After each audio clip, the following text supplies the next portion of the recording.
Despite the fact that it's overcast and we've got a little light rain coming down in southeast Kansas after a week long of rain, I'm going to try to put a smile on everybody's face here as we head into the weekend. There we go, a live look over 7th and Rangeline where finally nothing's coming down, even though those clouds do look a little ominous. 57 degrees, however, now that the cold front has dropped in on all of us. Wind coming in from the north-northwest.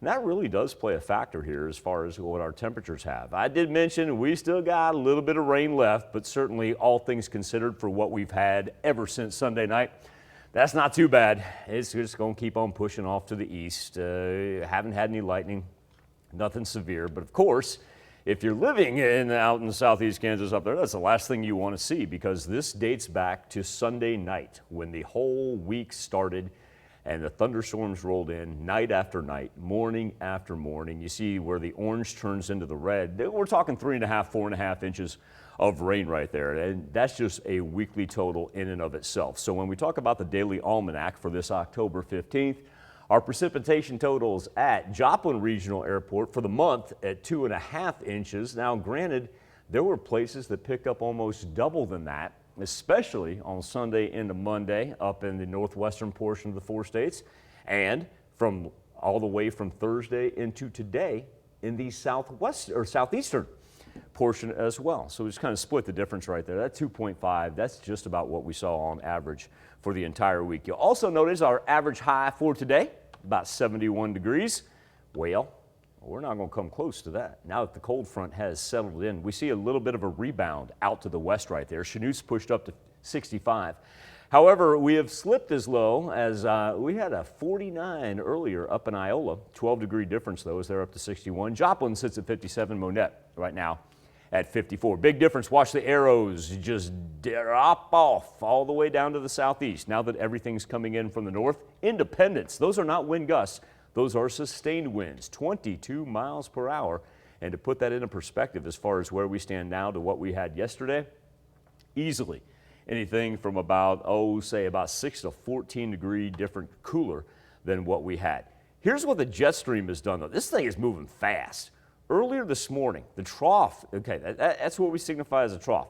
The trough was sitting right here this morning. That thing has moved straight northeast into the upper plains, forces all the severe thunderstorm activity out toward the Mississippi and Ohio River Valley and tracks almost to the Great Lakes right there. And so anything that we see for today, simply going to be light shower activity.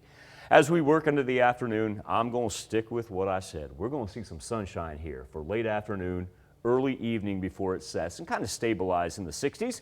Which gets us ready. We call it the high school football kickoff forecast. You know, whether you got a kid or a grandkid playing, or in the band, cheerleaders, twirlers, flag team. That's one thing I wanted to point out. I made a mistake last week. I talked about twirlers and the wind may have effect on them. I was told by a parent, no. Talk about the flag corps. Very good point. That north wind's going to come in 10 miles per hour, but gust up to 20 miles per hour. But as far as being out on the road, absolutely delightful. Kickoff temperature about mid-50s, and even if you're out just having some fun with friends and family, no travel concerns. As we work into Saturday morning, wind chill is going to drop about 38, 39 degrees is what it's going to feel like. But for the afternoon, perfect. Sunshine, mid-60s, 10-degree increase on Sunday. And Tanya, look at this. We're going to be talking about pushing up close to 80 degrees by the time we get to Wednesday. Well, it's better than 90. We'll put it that way. For October. And here's the key factor. No humidity in October. Oh, nice. Yeah. Be great. Enjoy it. Open those windows. And then close them at night because it just gets chilly. Especially I forgot to close the window last night. Ooh. Yeah, I didn't need an alarm to wake me up. Yeah. That's for sure. Rolled over and went, dear Jiminy. All right, thanks, Michael.